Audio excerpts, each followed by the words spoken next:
The broader economic and social impact. Drucker's concept of the knowledge worker has also influenced broader economic and social trends. Rise of the gig economy, the flexibility desired by knowledge workers has contributed to the rise of freelance, contract, and remote work arrangements. Educational focus. There has been a shift in educational priorities towards lifelong learning and skills that support knowledge-intensive work. Conclusion. Peter Drucker's recognition of the shift towards a knowledge-based economy and his conceptualization of the knowledge worker have fundamentally altered the way organizations approach their workforce. Managing knowledge workers effectively requires a blend of strategic flexibility, robust support systems, and a culture that promotes continuous learning and innovation. As economies continue to evolve, the insights provided by Drucker will undoubtedly continue to influence how organizations adapt and thrive in the face of new challenges and opportunities. E. Management by Objectives MBO. Peter Drucker's Management by Objectives. MBO is a strategic management model that has profoundly influenced modern management practices.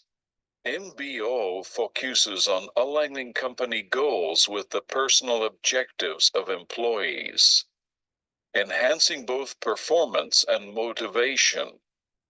This method is particularly effective in promoting a sense of participation among employees and ensuring that the direction of the company is collectively understood and pursued.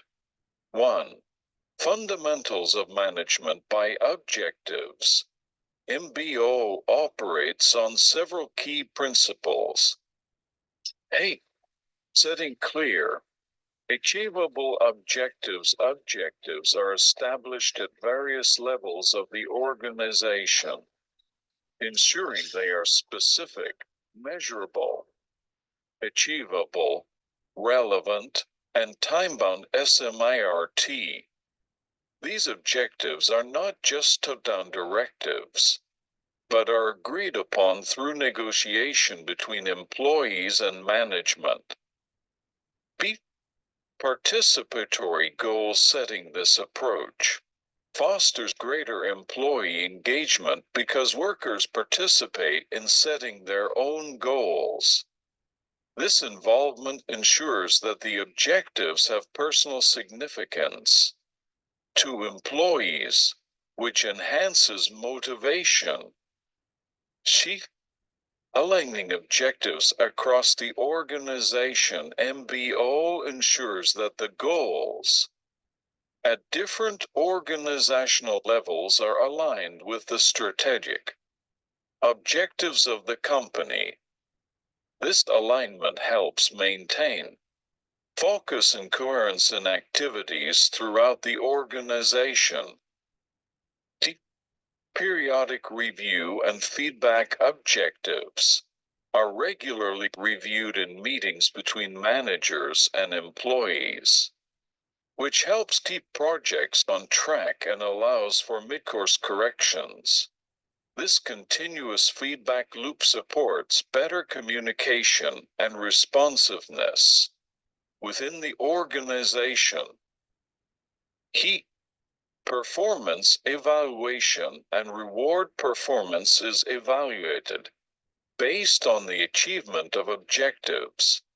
This appraisal is linked to rewards, not just in terms of salary increments or bonuses, but also through recognition and opportunities for professional growth.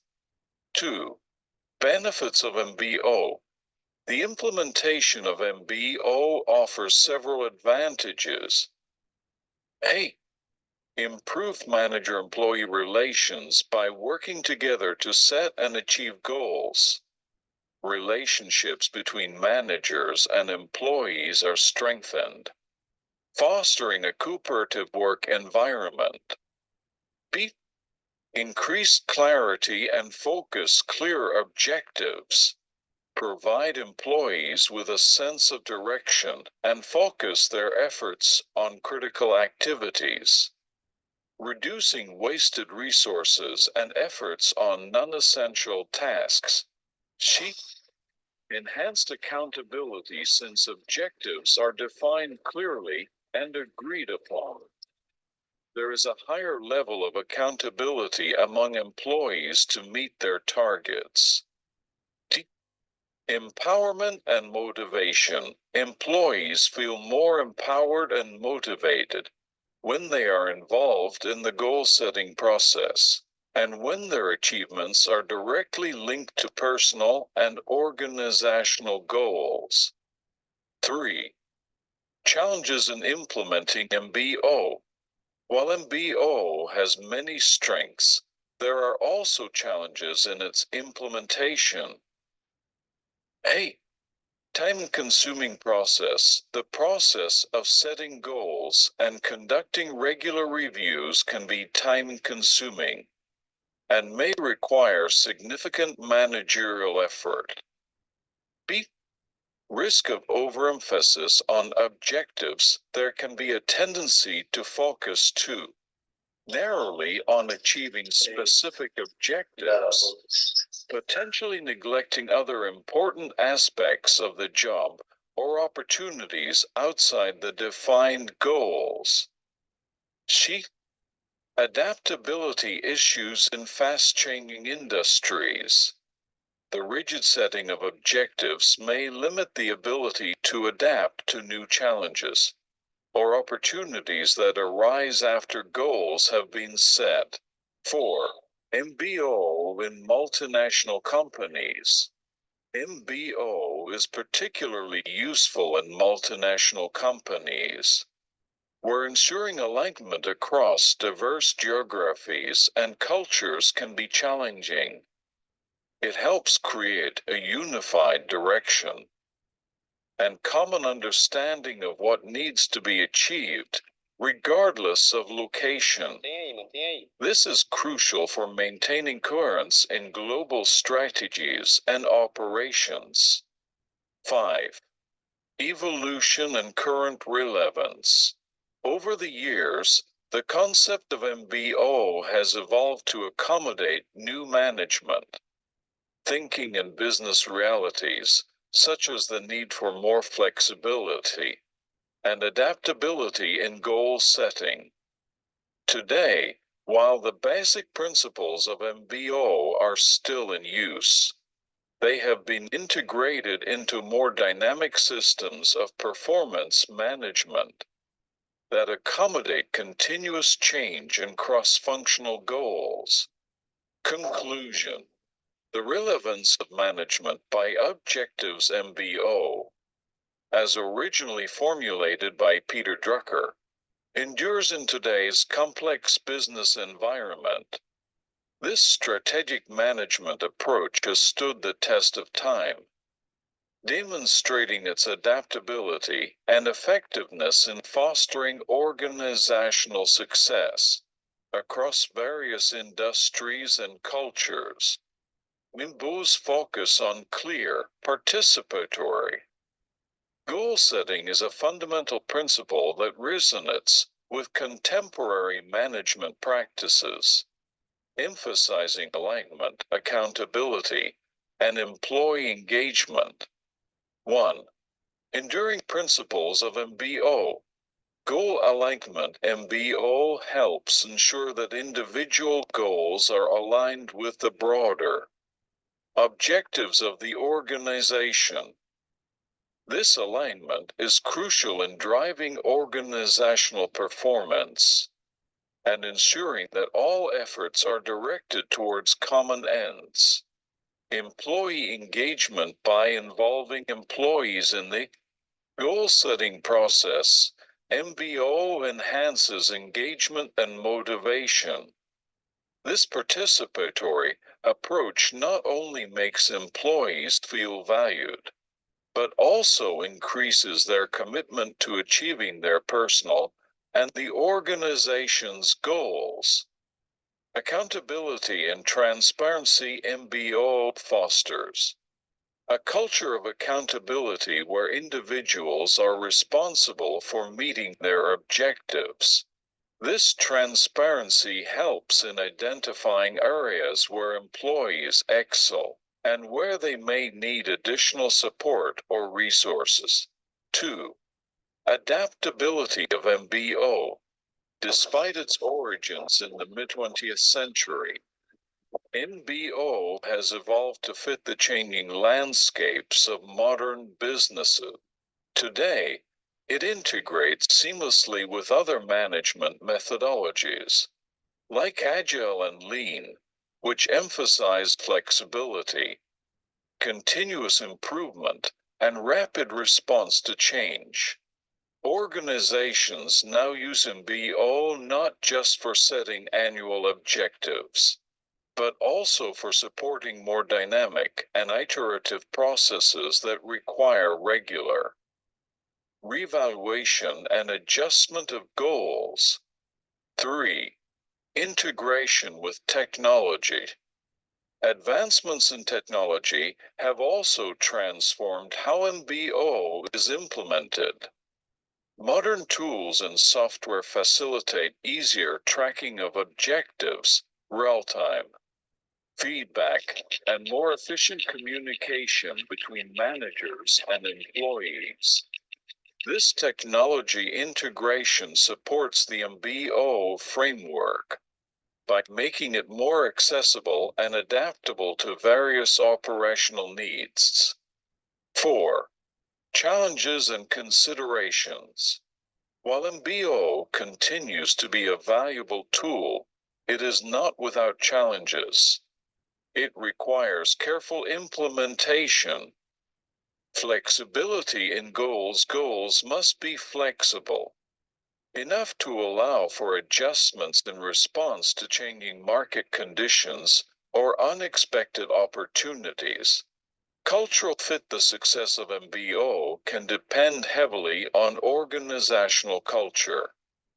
Cultures that embrace change, value employee input, and focus on development are more likely to benefit from MBO.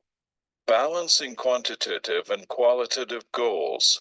While MBO traditionally focuses on measurable objectives, it's important also to consider qualitative aspects of performance, such as leadership quality, teamwork, and innovation.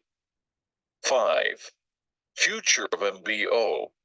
Looking forward, MBO is likely to continue adapting to meet the needs of modern organizations. It may incorporate more elements of personal development and learning, recognizing that continuous skill, enhancement, and adaptability are critical in a rapidly changing world. Furthermore, as companies increasingly focus on sustainability and social responsibility, MBO might evolve to include objectives that address environmental and community impact. 6. Conclusion. In conclusion, management by objectives remains a robust framework that can significantly enhance organizational performance. Its emphasis on clear, measurable, and agreed upon objectives creates a structured environment where employees know what is expected of them and are motivated to achieve these goals. By continuing to evolve and integrate with modern management practices and technologies, MBO can maintain its relevance and effectiveness, helping drive business success and adaptability in any organizational context. This enduring relevance is a testament to Peter Drucker's foundational insights into effective management practices.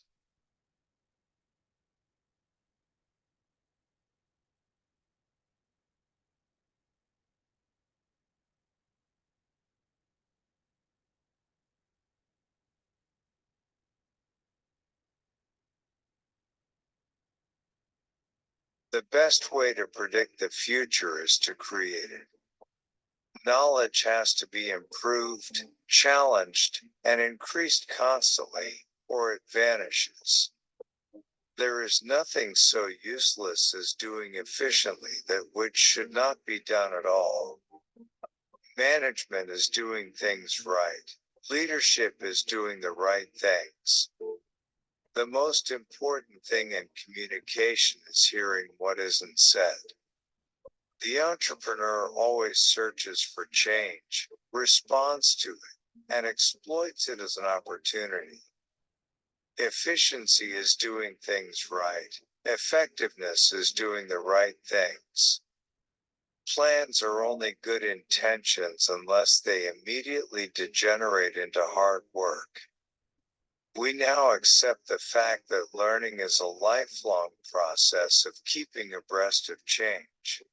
And the most pressing task is to teach people how to learn. The aim of marketing is to know and understand the customer so well the product or service fits him and sells itself. Making good decisions is a crucial skill at every level. Rank does not confer privilege or give power. It imposes responsibility. Unless commitment is made, there are only promises and hopes, but no plans. Trying to predict the future is like trying to drive down a country road at night with no lights while looking out the back window. No institution can possibly survive if it needs geniuses or supermen to manage it. It must be organized in such a way as to be able to get along under a leadership composed of average human beings. Time is the scarcest resource, and unless it is managed, nothing else can be managed. People who don't take risks generally make about 2 big mistakes a year. People who do take risks generally make about 2 big mistakes a year.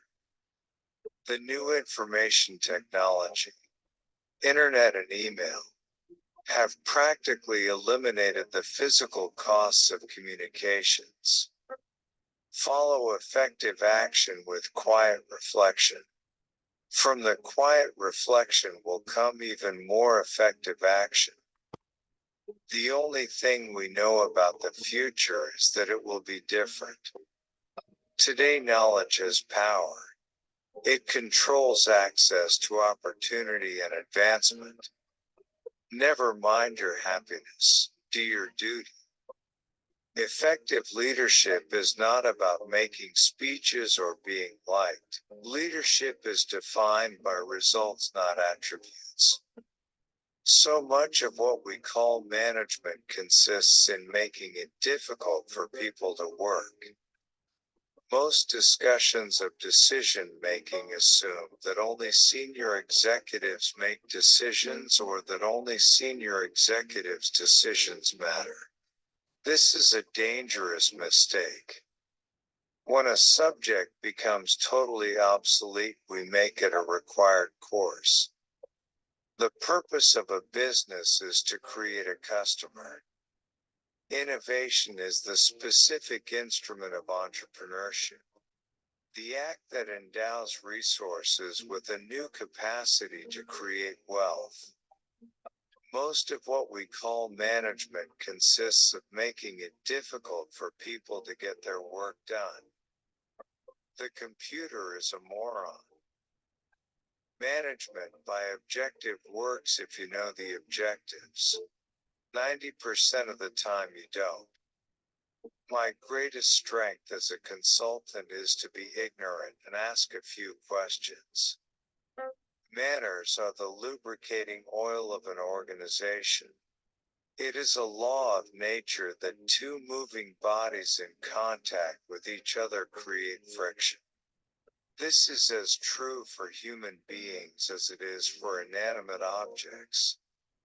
Teaching is the only major occupation of man for which we have not yet developed tools that make an average person capable of competence and performance.